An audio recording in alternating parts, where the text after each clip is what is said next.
هلو بنات، شلونكم؟ يا رب ان شاء الله كله بخير وصحة وعافية وقت الرزق عليكم وعلينا وعلى أمة محمد أجمعين يا رب العالمين. بنوتات مثل ما تشوفون هذا جزر الدولمة ديفور عندنا، وطبعا احنا طابخين الدولمة أكثر من مرة وياكم. وهنا عندنا كيلو برغل راح نبدي نغسله ونطبقه ونسويه برياني يخبل. وشنو برياني بجدر واحد، يعني كل المكونات اللي نريد نحمسها ونسويها بجدر واحد، مو كل شيء على صفحة.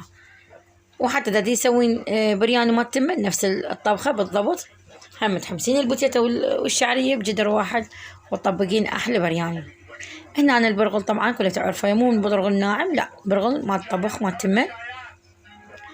تجيبونه ونقعد تقريبا ربع ساعة، أكثر من ربع ساعة عادي معليش، بس مو أكثر، يعني أكثر بوقت. هي ربع ساعة أصلا كلش كافي عليه.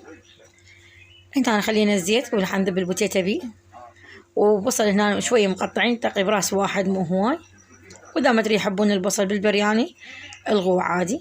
وهنا عندنا الدولمة شلنا الماعون، بدأت تريد تنشف ميها، نصيناها كلش.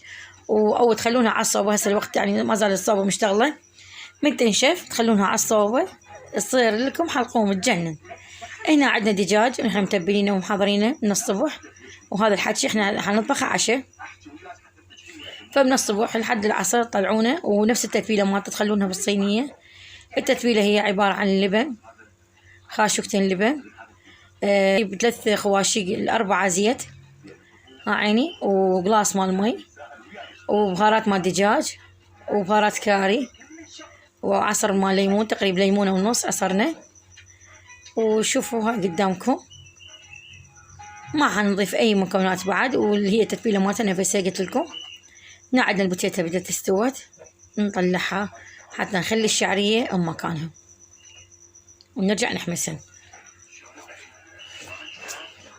هنا طلعنا البوتيتا، حتى قلت لكم نخلي الشعرية ونحضر نبدي نكمل البرغل وياكم. يعني ما تنحمس الشعرية نرجع نكمل الدجاج عندنا، وشيفنا له طماطة طبعا حنضيف له، ما خلي لا بوتيتا وياه ولا بصل، بس طماطة كلش كافي.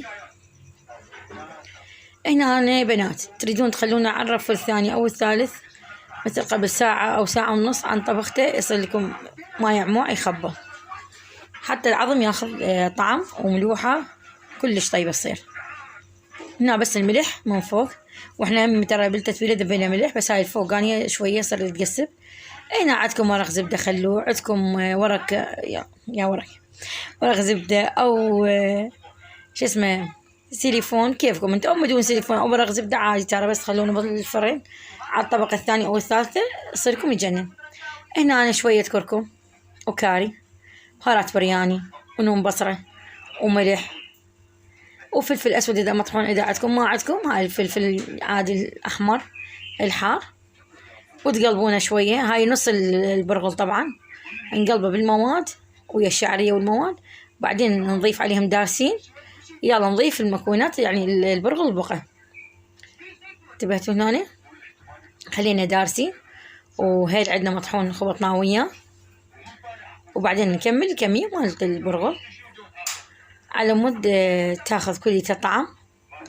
وهذا اللون اللي يصير مالت البرياني شوي مو أسود، البرياني يصير هيك على سمار، هذا اللون البهارات يصير يخبل بيها.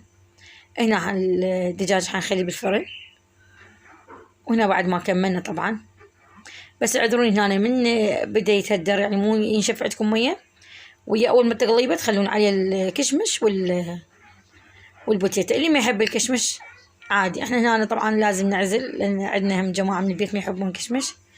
يلا نخلي الكشمش. وانتبهوا لي هنا، شوفوا الدولمة شلون صارت، يا بتمنيتكم انتم موجودين. دولمة فتشي أصابع وما يعموع، ودبس الرمان واللحم شوية بيها، والبهارات واللمندوزي والفلفل حار. يعني هاي الدولمة هاي طيباتها، ولازم شوية ظل مي ودهن مالتها هيجي، شوفوا شلونها هم لاذعة، وهم بعد يعني هم ناشفة، يعني كلش ومقسمة الشعب مالتها، وهم يعني الدهن مالتها بعد موجود، وشوية من المي. انتبهوا بس الباقي لا طبعا هو الدهن اللي هنا أنا بدي أنصب والزلاطة، وهاي خير من الله. واللي وصل ويانا لهنا ما ينسانا باللايك والاشتراك، حتى القناة هم تظل تصعد إن شاء الله بوجودكم، ويا ربي إن شاء الله سهمكم وسهمنا مليون ألف عافية. واللي يعجب الفيديو يقول لي بالتعليقات.